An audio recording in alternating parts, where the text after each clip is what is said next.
Hello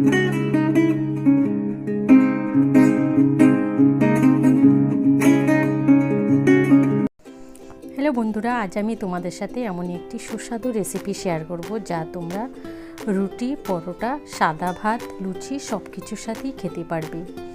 তো এই রেসিপিটা শেয়ার করার আগে যারা আমার চ্যানেলে নতুন আছো, প্লিজ আমার চ্যানেলটি সাবস্ক্রাইব করে পাশে থাকা বেল আইকনে ক্লিক করে দিও, তাহলে যখনই আমি আমার নতুন নতুন ভিডিও আপলোড দেবো সবার আগে পৌঁছে যাবে তোমাদের কাছে।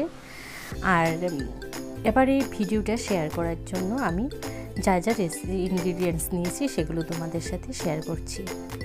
এখানে আমি প্রথমে নিয়েছি ফুলকপিগুলোকে ছোটো ছোটো পিস পিস করে কেটে নিয়েছি, আর নিয়েছি শিম, এগুলোকে আমি ছোটো পিস করে কেটে নিয়েছি।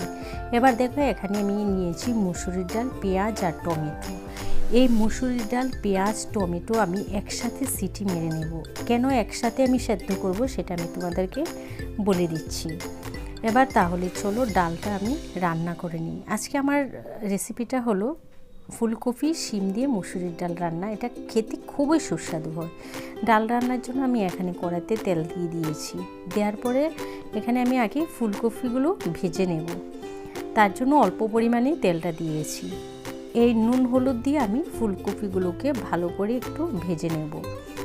এবার ফুলকপিটি একটু নুন হলুদ দেওয়ার পরে এখানে আমি দেখো শিমগুলো নিয়েছি। আমি ফুলকপি আর শিমগুলোকে একটু ভাপিয়ে নিয়েছি। এই যে দেখো দিয়ে দিচ্ছি শিমগুলো, দিয়ে এবার ভালো করে এগুলোকে আমি ভেজে নেব। আমি মুসুরির ডালটাকে ভালো করে ধুয়ে পেঁয়াজ আর টমেটো দিয়ে একসাথে সেদ্ধ করেছি, কারণ পেঁয়াজ আর টমেটো দিয়ে একসাথে সেদ্ধ করে যদি ডাল রান্না করো খেয়ে দেখো খুবই সুস্বাদু হয় এই ডাল রান্নাটা খেতে।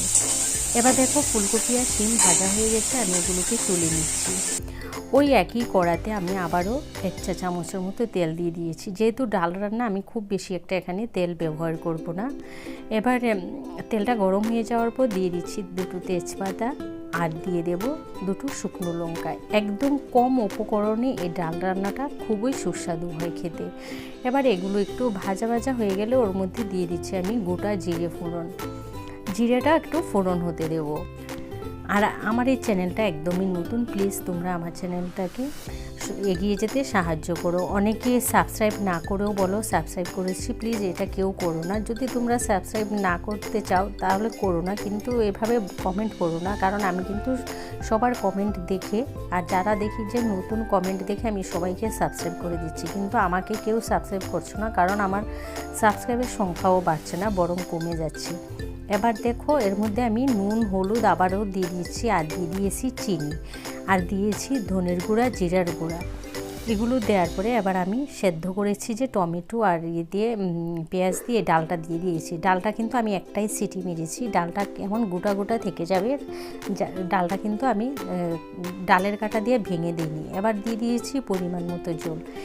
এই ডালটা একটু ঘন ঘন হবে। এবার এখানে আমি দিয়ে দিচ্ছি দেখো মটরশুঁটিগুলোকে আমি একটু সেদ্ধ করে নিয়েছি, আর দিয়ে দিচ্ছি 2টো কাঁচা লঙ্কাটা আমি মাঝখান থেকে একটু চিড়ে দিয়েছি। এবার ডালটা আমার সব কিছু যেহেতু সেদ্ধ করা খুব তাড়াতাড়ি হয়ে যাবে। এবার আমি ডালটাকে 5 মিনিটের জন্য ঢেকে রেখে দেবো, যাতে ভালো করে ডালটা ফুটে যায়, আর সেদ্ধ সবজিগুলো যেন আরেকটু ভালো করে সেদ্ধ হয়ে যায়।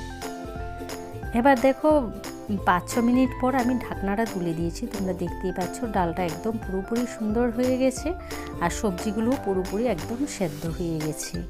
আবারও আমি ভালো করে ডালটাকে নেড়ে দিচ্ছি। আর এই ডাল রান্নাটা তোমরা অবশ্যই আমি যেভাবে করেছি, টমেটো আর পেঁয়াজ সেদ্ধ করে নিয়ে তোমরা এভাবে অন্তত একবার করে খেয়ে দেখো। এবার নামানোর আগে দেখো ওর মধ্যে দিয়ে দিচ্ছি আমি এখানে আমি দিয়েছি একটু গরম মশলা গুঁড়ো, আর দিয়ে দিচ্ছি একটু ভাজা মশলার গুঁড়ো। এখানে ভাজা মশলা আমি নিয়েছি জিরা, শুকনো লঙ্কা, মৌরি, আর নিয়েছি গোটা ধনে। এগুলো শুকনো খোলায় টেলে ভেজে নিয়েছি, আর দিয়ে দিয়েছি আমি ঘি। এই ডালটা আবারও বলছি তোমরা একবার এভাবে খেয়ে দেখো, অসাধারণ লাগে। এটা তো রুটি, পরোটা, লুচির সাথে তো খুবই সুস্বাদু হয় ডালটা খেতে। আমার ডাল রান্নাটা হয়ে গেছে, আর এগুলো একদম নামানোর সময় ব্যবহার করবে। আবারও আমি 2-3 মিনিটের মতো ঢেকে রেখে দিয়েছি। 2-3 মিনিট ঢেকে রাখার পর আমি গ্যাসটাকে একদম সিম করে রেখেছি, যাতে একটু ফুটে আসে। এটাকে আমি বেশি কিন্তু ফুটাইনি, 2 থেকে 3 মিনিট। এবার আমি গ্যাসটা অফ করে দিয়েছি, দিয়ে আবারও 2-3 মিনিটের মতো ঢেকে রেখে দেব, তাহলে চলো ফিরে আসছি 2-3 মিনিট পর। 2-3 মিনিট পর ফিরে আসার পর দেখো ডালটা খুবই সুন্দর হয়েছে আর খেতে তো অসাধারণ হয়েছে। তোমরা অবশ্যই এই ডালটা একবার ট্রাই করো। ফুলকপি দিয়ে আমার এই মুসুরি ডালের রেসিপিটা যদি তোমাদের ভালো লাগে তাহলে তোমরা লাইক, কমেন্ট আর তোমাদের আত্মীয় স্বজন, বন্ধুবান্ধব সবার সাথে শেয়ার করে দিও বেশি বেশি করে। আর যারা আমার চ্যানেলে নতুন আছো প্লিজ চ্যানেলটা সাবস্ক্রাইব করে পাশে থাকা বেল আইকনে ক্লিক করে দিও। ভালো থেকো, সুস্থ থেকো, টাটা।